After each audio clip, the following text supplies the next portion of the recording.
quelqu'un, Philippe nous fait remarquer qu'on n'a pas fait un point et qu'on n'a pas reparlé de la fameuse RE 2020. Eric, est-ce que tu... Oui, je peux brièvement faire le point là-dessus. Donc la RE 2020, elle aurait une conséquence assez directe sur l'emploi. En fait, la RE 2020, donc c'est les spécifications sur les consommations d'énergie des futurs bâtiments et logements.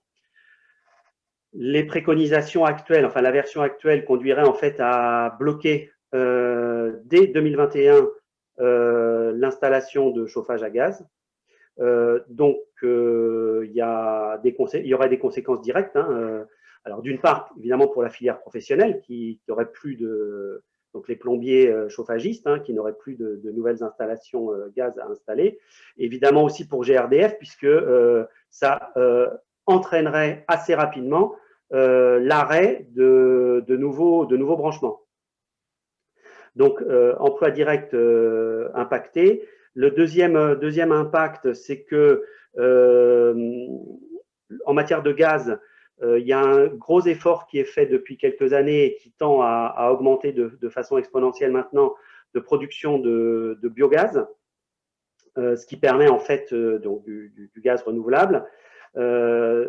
Et en fait, le fait de bloquer le développement du gaz pourrait en fait entraîner on va dire la limitation très forte de ce développement du biogaz.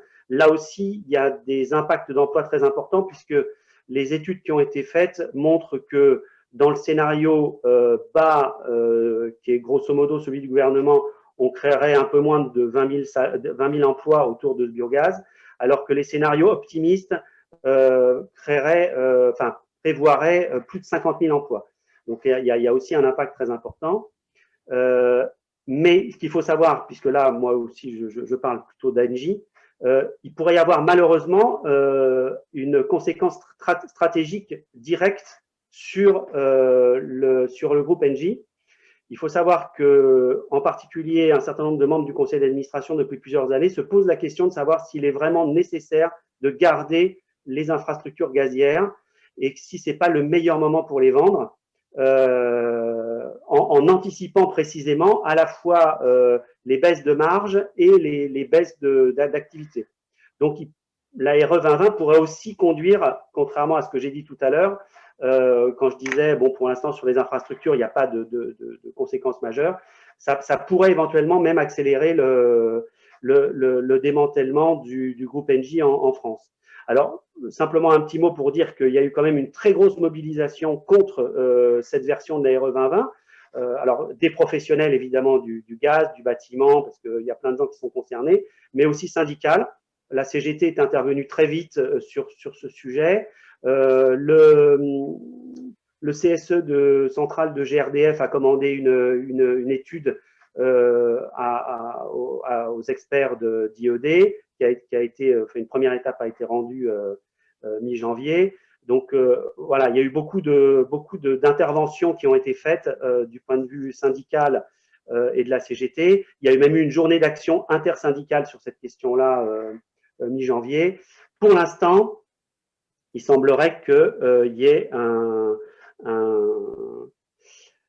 enfin, on va dire, pas un ajournement, mais il y a une prise de recul du gouvernement pour essayer de revoir le texte.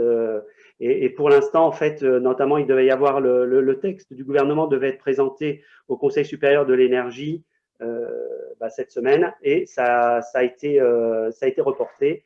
Donc, pour l'instant, les signes sont plutôt bons et il faut continuer à se battre voilà, contre cette RE 2020 qui, je rappelle, attaque le gaz en premier lieu, mais n'avantage pas l'électricité parce que rien n'est prévu comme nouveau moyen d'électricité, ce qui pose d'ailleurs un problème à terme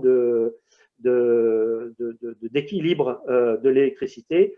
Et on comprend en lisant entre les mots autour de la RE 2020 et puis de la stratégie bas carbone que, en fait, pour passer l'hiver dans ces stratégies-là, avec moins de gaz et pas plus d'élec, qu'en fait, la solution, c'est en fait l'effacement, c'est l'effacement des clients.